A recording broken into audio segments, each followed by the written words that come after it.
اب میں زحمت دے رہا ہوں فضیلت الشیخ حضرت مولانا رفیق احمد صاحب سلفی حفظہ اللہ سابق شیخ الجامعہ دارالتعلیم کھیدو پورہ مئو کو کہ آپ تشریف لائیں اور کتاب و سنت کی روشنی میں ہم سامعین کو خطاب فرمائیں۔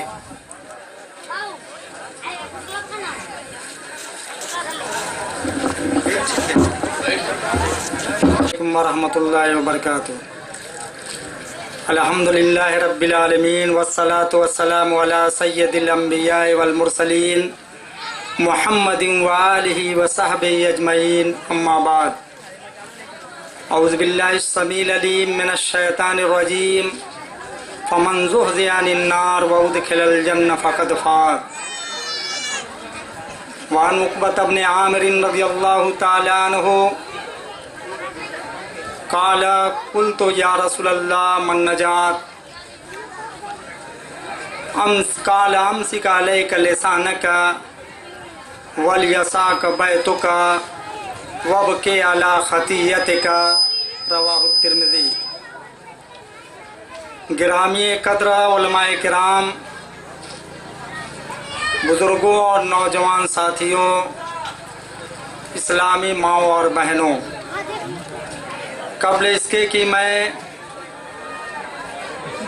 کتاب و سنت کی روشنی میں کچھ مفید باتیں آپ کے سامنے بیان کروں،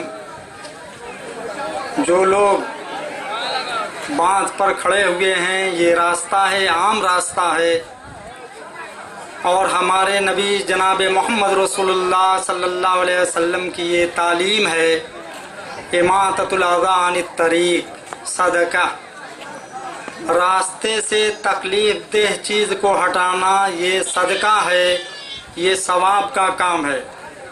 اگر آپ حضرات راستے پر کھڑے ہوں گے تو ایسی صورت میں آنے جانے والوں کے لیے رکاوٹ بنیں گے اور تکلیف کا باعث ہوگا۔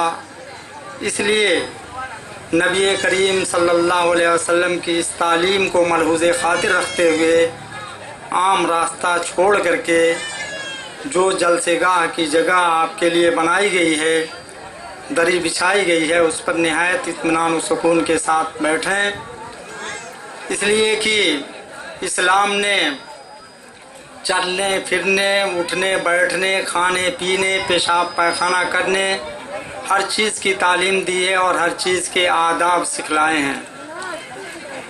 خاص طور سے دینی مجلس کے اندر کس طریقے سے بیٹھا جائے اور کتنے سلیقہ مندی کے ساتھ اسلام کی تعلیم کے اوپر عمل کیا جائے، ہر مسلمان کے لیے لازم اور ضروری ہے کہ اس کو ملحوظ خاطر رکھے، اس لیے کہ اس پروگرام کے منعقد کرنے کا مقصد ہی یہی ہے کہ لوگوں کو اسلامی تعلیمات سے روشناس کرایا جائے، کتاب و سنت سے ان کو جوڑا جائے، کتاب و سنت کی تعلیمات کو بتا کر کے ان کو اس پر عمل کرنے کے لیے آمادہ کیا جائے۔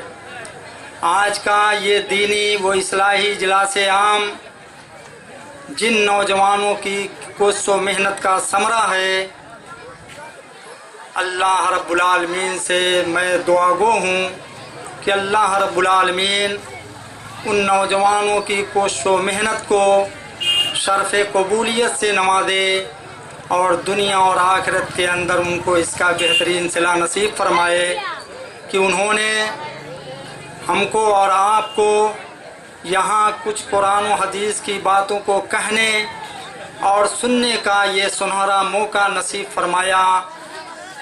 جس قسم کی مجلسوں کا اہتمام کرنا اور اس میں شریک ہونا باعث خیر و برکت ہے، اجر و ثواب کا باعث ہے اور گناہوں کی مغفرت کا ذریعہ ہے۔ ابو ہریرہ اور ابو سعید خدری رضی اللہ عنہما سے روایت ہے، وہ دونوں بیان فرماتے ہیں کہ رسول اللہ صلی اللہ علیہ وسلم نے بیان فرمایا، لا یقعد قوم یذکرون اللہ الا حفتهم الملائکہ وغشیتهم الرحمہ ونزلت علیہم السکینہ وذکرہم اللہ فی من عندہ رواہ مسلم۔ اللہ کے نبی صلی اللہ علیہ وسلم اس حدیث کے اندر فرماتے ہیں کہ جو لوگ اللہ کی ذکر کی مجلسوں میں شریک ہوتے ہیں، بیٹھتے ہیں، اللہ کے فرشتے ان کو گھیر لیتے ہیں۔ حفتہم الملائکہ وغشیتہم الرحمہ، اور رحمت ان کو ڈھانک لیتی ہے۔ ونزلت علیہم السکینہ، اور ان کے اوپر سکینت نازل ہوتی ہے، جو اللہ رب العالمین کی خاص مدد ہے۔ اللہ رب العالمین سکینت کا نزول ان کے اوپر فرماتا ہے۔ وذکرہم اللہ فی من عندہ، اور اللہ ایسے لوگوں کا تذکرہ ان لوگوں کے درمیان کرتا ہے جو اللہ کے پاس موجود ہوتے ہیں، یعنی اللہ رب العالمین فرشتوں کے درمیان اس قسم کی مجلسوں میں شریک ہونے والوں کا تذکرہ کرتے ہیں۔ ناظم اجلاس نے شروع میں ایک لمبی حدیث کے واسطے سے تعلق سے آپ کو اسی مجلس کے فضیلت کے متعلق بیان فرمایا۔ اس لمبی حدیث کے اندر آخر میں اللہ رب العالمین فرشتوں کو گواہ بنا کر کے یہ کہتا ہے کہ اے فرشتوں، تم لوگ گواہ رہو، اس قسم کی مجلسوں میں جو لوگ شریک ہوئے ہیں میں نے تمام لوگوں کو بخش دیا، ان کی گناہوں کو معاف کر دیا۔ فرشتے کہتے ہیں کہ اے اللہ تعالیٰ، فلاں آدمی اس کام کے لیے نہیں آیا تھا، وہ کسی دوسرے کام سے جا رہا تھا، اس کا مقصد کچھ اور تھا، راستے سے گزر رہا تھا، دیکھا کہ یہ مجلس ہے، اس میں شریک ہو گیا۔ وہ اس مقصد سے اور اس نیت سے اس مجلس میں نہیں آیا تھا۔ اللہ رب العالمین یہ کہتا ہے کہ میں نے اس کو بھی بخش دیا۔ اس قسم کی مجلس میں شرکت کرنے والوں کی فضیلت یہ ہے کہ ان کی فضیلت کے طفیل میں وہ آدمی بھی بخش دیا جاتا ہے، اللہ رب العالمین اس کو بھی بخش دیتا ہے جو کسی دوسرے کام سے آیا، کسی دوسری غرض سے ادھر سے گزر رہا تھا اور اس قسم کی مجلسوں میں شریک ہو گیا۔ خلاصہ کلام یہ ہے، نتیجہ یہ نکلا کہ جو لوگ اس قسم کی مجلسوں میں شریک ہوئے ہیں وہ بڑے سعادت مند ہیں، خوش نصیب ہیں، اجر و ثواب کے مستحق ہیں۔ اللہ رب العالمین کی رحمتوں کا نزول ان کے اوپر ہو رہا ہے، فرشتے ان کو گھیرے ہوئے ہیں، مغفرت اور بخشش کا یہ ذریعہ ہے۔ اس لیے اسلاف نے یہ سلسلہ قائم کیا اور سلف صالحین سے یہ سلسلہ چلا آ رہا ہے کہ کتاب و سنت کی باتوں کو بتانے کے لیے اس قسم کی مجلسوں کا انعقاد ہوتا ہے اور اس قسم کی محفلیں سجائی جاتی ہیں۔ بہرحال اس مجلس کے تعلق سے یہ باتیں تھیں۔ میں نے جو آیت کریمہ تلاوت کی ہے، اس آیت کریمہ کے اندر اللہ رب العالمین ارشاد یہ فرماتا ہے فَمَنْ زُحْزِحَ عَنِ النَّارِ وَأُدْخِلَ الْجَنَّةَ فَقَدْ فَازَ، جو جہنم سے دور کر دیا گیا اور جنت کے اندر داخل کر دیا گیا، فقد فاز، تحقیق کی وہ آدمی کامیاب ہو گیا۔ دنیا کے اندر کامیابی کی ضمانت اور کامیابی کا معیار لوگوں کی سوچ و فکر کے مطابق الگ الگ ہے۔ کچھ لوگ بزنس کرتے ہیں، تجارت کرتے ہیں، تجارت اگر ان کی فروغ پاتی ہے، ان کے بزنس کو اگر ترقی ملتی ہے تو اس بنیاد پر وہ کہتے ہیں کہ ہم کامیاب ہیں۔ کوئی آدمی اچھا کھا پی رہا ہے، اس کی زندگی بہتر طریقے سے گزر رہی ہے تو اسی کو کامیابی سمجھتا ہے۔ کسی کے پاس علم ہے تو علم کی بنیاد پر وہ اپنی زندگی کو کامیاب زندگی سمجھتا ہے۔ لیکن اللہ رب العالمین کیا بیان فرما رہا ہے، جو آدمی جہنم سے دور کر دیا گیا اور جنت کے اندر داخل کر دیا گیا، جس آدمی نے اپنا ٹھکانہ جنت بنا لیا اور اپنے آپ کو جہنم سے بچا لیا، وہی کامیاب زندگی ہے۔ اور اسی زندگی کو بنانے اور اسی کامیاب زندگی کے اوپر لوگوں کو گامزن کرنے کے لیے یہ پروگرام منعقد ہوا ہے کہ لوگوں کو جنت کا راستہ بتلایا جائے، جہنم میں جانے کا جو راستہ ہے اس سے روکا جائے، اس سے منع کیا جائے۔ یہی اس مجلس کے انعقاد کا مقصد ہے اور اس کا بنیادی مطمع نظر یہی ہے۔ اللہ کے نبی صلی اللہ علیہ وسلم سے عقبہ بن عامر رضی اللہ تعالیٰ عنہ نے سوال کیا. ہر آدمی کی یہ دلی خواہش ہے کہ ہمارا ٹھکانہ جنت بن جائے، جہنم سے ہم بچا لیے جائیں. اور تو عقبہ بن عامر رضی اللہ تعالیٰ عنہ نے اللہ کے نبی صلی اللہ علیہ وسلم سے سوال کیا، من نجاتو، نجات اور چھٹکارا کیسے ممکن ہے؟ کون سا ہم کام کریں کہ ہم کو اللہ رب العالمین کے عذاب سے نجات مل جائے، جنت ہمارا ٹھکانہ بن جائے، جنت کے ہم مستحق قرار دیے جائیں اور جہنم کے عذاب سے بچا لیے جائیں؟ نجات کس طریقے سے ممکن ہے؟ غور سے سنیے گا. اللہ کے نبی صلی اللہ علیہ وسلم 3 باتیں اس میں بیان کرتے ہیں. سب سے پہلی چیز جو بیان کرتے ہیں نجات کا طریقہ کیسے ممکن ہے، جنت کے اندر آدمی کیسے جا سکتا ہے، جہنم سے اپنے آپ کو کیسے بچا سکتا ہے. اللہ کے نبی صلی اللہ علیہ وسلم فرماتے ہیں، امسک علیک لسانک، اپنی زبان کو کنٹرول میں رکھو، قابو میں رکھو، اپنے دوسروں کے اوپر بیجا تبصرہ مت کرو، غیبت اور چگلی اور گالی گلوچ سے اپنی زبان کی حفاظت کرو. امسک علیک لسانک، اپنی زبان کو کنٹرول میں رکھو. پہلی چیز اللہ کے نبی صلی اللہ علیہ وسلم نے نجات کے طریقوں میں سے پہلا طریقہ، پہلی تعلیم یہ دی کہ اپنی زبان کو کنٹرول میں رکھو. دوسری چیز اللہ کے نبی صلی اللہ علیہ وسلم نے جو بیان فرمائی جس سے نجات ممکن ہے، وَلْيَسَعْكَ بَيْتُكَ، تمہارا گھر تم کو سمو لے. اس جملے کا مطلب یہ ہے کہ تم اپنے فاضل اوقات کو اپنے گھروں کے اندر زیادہ گزارو. اللہ کے نبی صلی اللہ علیہ وسلم کی یہ تعلیم ہے نجات کے تعلق سے کہ نجات کس طریقے سے ممکن ہے. تو اللہ کے نبی صلی اللہ علیہ وسلم فرماتے ہیں کہ تم اپنے فاضل اوقات کو اپنے گھروں کے اندر زیادہ گزارو، اس سے تمہاری نجات ممکن ہوگی.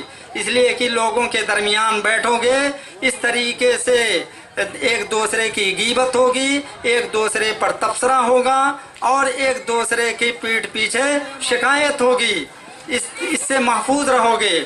وَلْيَسَعْكَ بَيْتُكَ، تمہارا گھر تم کو سمو لے، اپنے فاضل اوقات کو اپنے گھروں کے اندر گزارو. تیسری چیز اللہ کے نبی صلی اللہ علیہ وسلم نے یہ بیان فرمائی، وَبْكِ عَلَىٰ خَطِيَّتِكَ، اپنی گناہوں پر تو رو، نادم ہو، شرمندہ ہو، آنسو بہا. آدمی کو جب اس بات کا احساس ہوگا کہ مجھ سے غلطی ہو گئی، بصری تقاضے کے مطابق انسان سے گناہوں کا سرزد ہونا یہ ممکن ہے، تو ایسی صورت میں اپنی گناہوں پر، اپنی خطاؤں پر تو نادم ہو، شرمندہ ہو، آنسو بہا رو.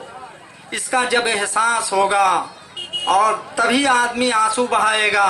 تنہائی میں اللہ رب العالمین کے عذاب کو دیکھ کر کے اور سن کر کے اس کا احساس کر کے اس کی آنکھ سے آنسو نکلے گا اور اللہ رب العالمین سے معافی کا طلبگار ہوگا.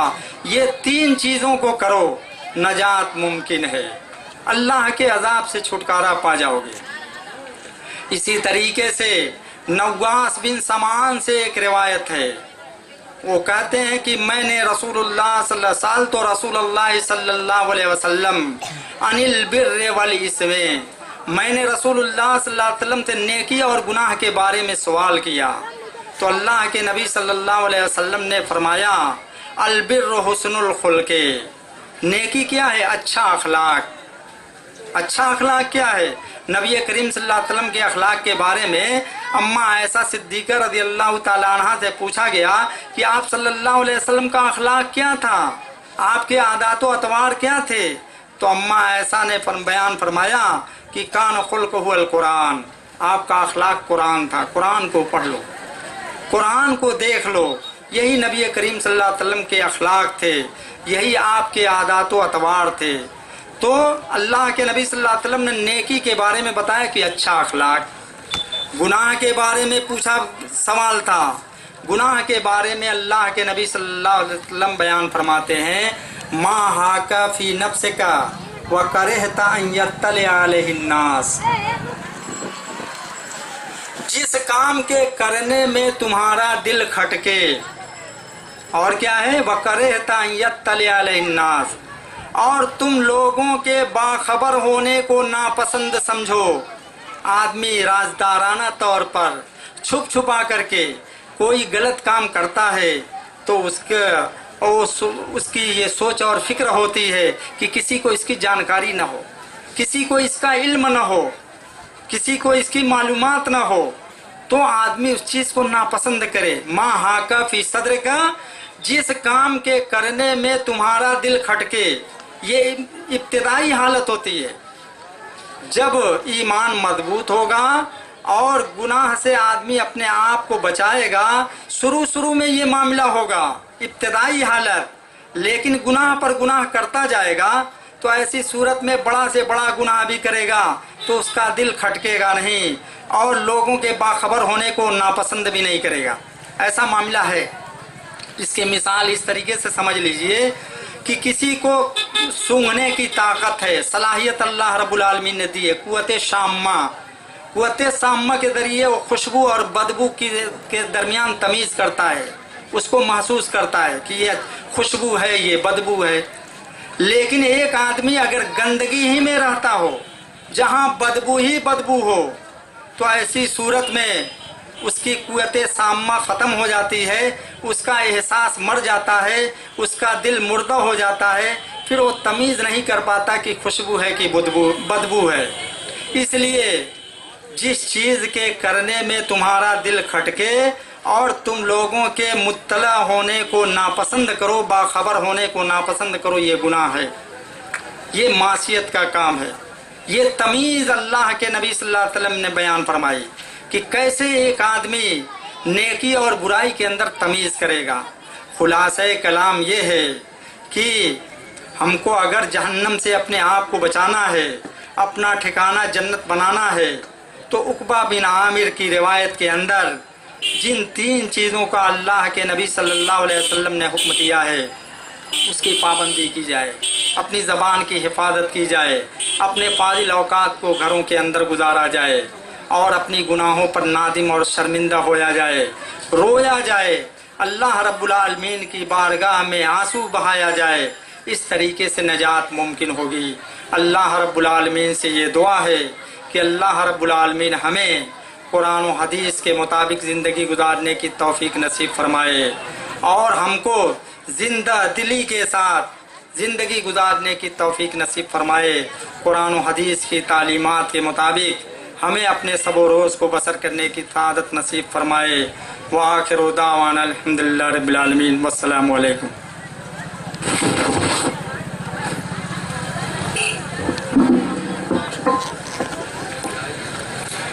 اللہ کے نبی جناب محمد الرسول اللہ صلی اللہ علیہ وسلم نے فرمایا کہ جب مومن کوئی گناہ کرتا ہے تو اس کے دل پر ایک سیاہ نقطہ پڑ جاتا ہے، پھر جب وہ توبہ کر لیتا ہے، اس گناہ سے معافی مانگ لیتا ہے تو نقطہ جو ہے وہ ختم ہو جاتا ہے۔ لیکن جب وہ گناہ پر گناہ کیے جاتا ہے تو اس کا پورا دل کالا ہو جاتا ہے، اور یہی وہ رین ہے جس کا ذکر اللہ تبارک و تعالیٰ نے اپنے کلام مجید میں کیا ہے کہ کلا بلران علی قلوبہم ما کانوا یکسبون، کہ ہرگز نہیں، ان کے دلوں پر زنگ چڑھ گیا ہے اس چیز کی وجہ سے جس کو وہ لوگ کیا کرتے تھے۔ اس لیے آج ضرورت اس بات کی ہے کہ ہم اپنے گناہوں پر نادم ہوں، اللہ رب العالمین کے حضور توبہ و استغفار کریں، کیونکہ مسلمانوں کے حالات آج بڑے ناگفتہ بے ہیں۔ مسلمان آپسی انتشار کے شکار ہیں، ان کے اندر اتحاد و اتفاق نام کی کوئی چیز نہیں ہے۔ بہرحال وقت ہمارے پاس بہت کم ہے۔ مولانا کے پرمغزہ اور جامع بیان کے بعد اب میں دعوت دے رہا ہوں فضیلت الشیخ